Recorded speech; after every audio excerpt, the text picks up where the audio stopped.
안녕하십니까, 김벤치입니다. 오늘 소개해드릴 내용은 현대자동차가 EGMP라는 전기차 전용 플랫폼을 불과 며칠 전에 온라인으로 런칭을 했어요. 공개를 한 거죠. 그와 관련돼서 간단하게 여러분들에게 소개시켜드리고자 이렇게 영상을 마련했고요. 본 내용이 도움이 되실 것 같으시면 이 영상 끝까지 시청해 주십시오. 지금 출발하겠습니다. 먼저 EGMP라는 전기차 전용 플랫폼을 왜 만들었냐는 거를 좀 여러분에게 알려드리려고 하는데요. 전기차 전용 플랫폼이 되면 그동안 내연기관 전용 바디에서 만들어야만 했던 변화가 있는데 배터리도 바뀌고 모터도 바뀌고 여러 가지 기타 전자장비들이 들어가는데 그런 것들이 바뀌는 거를 최적화 설계를 할 수가 있는 거죠. 그렇게 되다 보니까 좀 더 가격적인 측면, 그 다음에 성능, 안전성, 여러모로 좋은 효과를 누릴 수가 있는 거죠. 그래서 대부분의 자동차사들은 앞으로 이제 전기차 전용 플랫폼을 만들게 됩니다.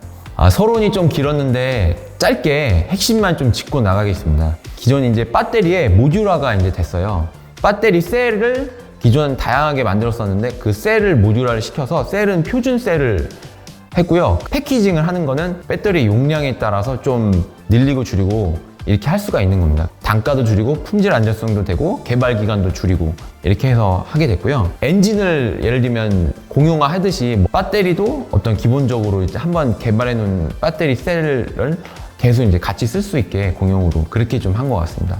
다음으로는 성능하고 편의성 개선이 있는데요. 셰시나 바디 쪽 관련해서 이제 그런 부분이에요.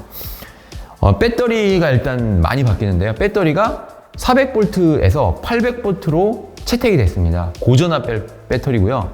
기본적으로 충전 속도가 많이 줄었다고 해요. 풀 충전 500km 정도를 갈 수 있는 풀 충전 기준으로 19분 만에 패스트 차징이 된다고 합니다. 좀 급속 충전이 되고요. 또한 5분 만에 100km를 갈 수가 있는 충전 속도를 가진다고 합니다. 상당히 급속 충전이죠. 5분 만에 100km 정도 충전되면. 그리고 모터 자체도 이제 좀 바꿨는데요. 모터는 헤어핀 권선 기술이라고 해서 좀 상당히 좋은 건데 포르쉐 타이칸에도 적용된 겁니다. 800V의 전기를 쓰면서 처음으로 양산에 적용된 최초의 스포츠카가 되겠는데요. 양산차 중에도 800V를 쓰는 게 없거든요. 포르쉐 모터에 고성능 모터가 들어가는데 그 모터에 헤어핀이라는 그런 머리핀이 있잖아요. 머리핀 모양의 권선 기술을 쓰면서 동그란 부분에서 사각형으로 하면서 그 모터의 구리 집적도, 밀도를 45% 수준에서 상당히 높였다고 해요. 한 10% 높였다고 하는데 포르쉐 타이칸 같은 경우는 70% 가까이 높였다고도 합니다. 출력을 좀 작은 사이즈인데도 더 큰 고출력을 낼 수 있도록 그렇게 한 거죠. 또한 모터가 이제 성능이 높아지니까 간접 냉각 방식의 순행을 썼다면 직경 냉각 방식의 윤행을 쓴다고 합니다. 윤행은 기름을 말하는 거죠. 그렇게 함으로써 냉각 효율도 더 높였다고 합니다. 그만큼 배터리가 출력이 높아지니까 냉각도 그만큼 받쳐줘야 된다는 소리인 거죠. ICCU라고 해가지고 컨트롤 유닛을 추가를 했어요. 통합 충전 컨트롤 유닛인데요. 이 충전을 함으로써 충전기가 400V만 있어도 400V와 800V 둘 다 이렇게 충전이 되게끔 이렇게 좀 했다고 합니다. 또 하나는 VCMS라는 거를 배터리 관리 시스템을 추가적으로 했는데 이건 뭐냐면 그 배터리를 이 차가 충전이 되어 있으면 배터리 전기를 다른 차로 보낼 수도 있고요. 그 배터리에 220V를 꽂아가지고 전자기기, 가정용 전자기기도 다 마음대로 쓸 수 있도록 또는 여러 가지 그 시스템을 만들어서 기존에는 전기를 외부에서 배터리로 넣는 것만 했다면 배터리 내에서 다른 외부로 그 전기를 갖다 쓸 수 있도록 이렇게 개선한 시스템이 되겠습니다. 내연기관 차에서 ECU 역할을 하는 EPCU라는 게 있거든요. EPCU 내에 모터의 속도를 컨트롤해주는 인버터가 들어가거든요. 전력 반도체를 좀 고성능으로 개선을 했다고 합니다. 한 2에서 3% 정도 배터리 효율을 그 관리 시스템을 좀 높일 수 있는 그런 걸 강화했다고 합니다. 그 다음에는 뭐가 바뀌었냐면 트랜스미션 역할을 했었던 감속기를 좀 더 개선을 했는데요.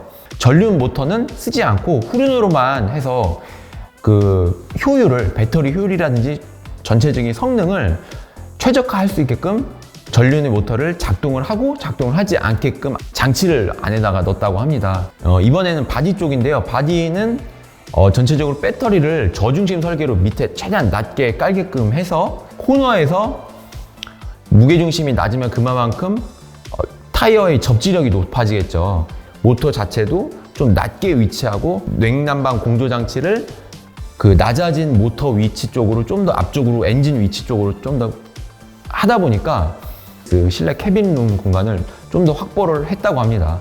그리고 뒤쪽에 2열에 보면 센터 터널이 좀 이렇게 솟아 있거든요. 이렇게 좀 평평하게 해서 좀 더 이제 시트라든지 이런 여러 가지 배열을 다양하게 할 수 있도록 개선을 했다고 합니다. 후륜 5링크인데요. 고급 세단에 많이 들어가요. 다양한 방향에서의 이런 서스펜션을 감쇄를 시켜주기 때문에 2열 승객에 대해서 탑승객의 그런 승차감이 상당히 높아지거든요. 그런 부분들을 전용 플랫폼에 기본적으로 탑재를 함으로써 상당히 좋아지는 거예요. 기능 통합형 X3라고 해서 현대 위아에서 2012년도부터 개발한 X3거든요. 베어링하고 차축을 한 바디, 한 몸체로 함으로써 베어링의 이 폭 자체를요 줄이고요. 외경 자체는 늘렸어요. 그래서 강성은 45% 강성을 증가시키고 무게는 좀 줄이고요. 그러면서 뭐가 좋아졌냐면 기존 내연기관 차 대비 이제 코너링도 좋아지고 승차감, 핸들링도 상당히 좋아졌다고 합니다. 실제로 뭐 타보지 않았으니까 모르겠는데 어쨌든 이런 개선점들이 많이 있다고 합니다.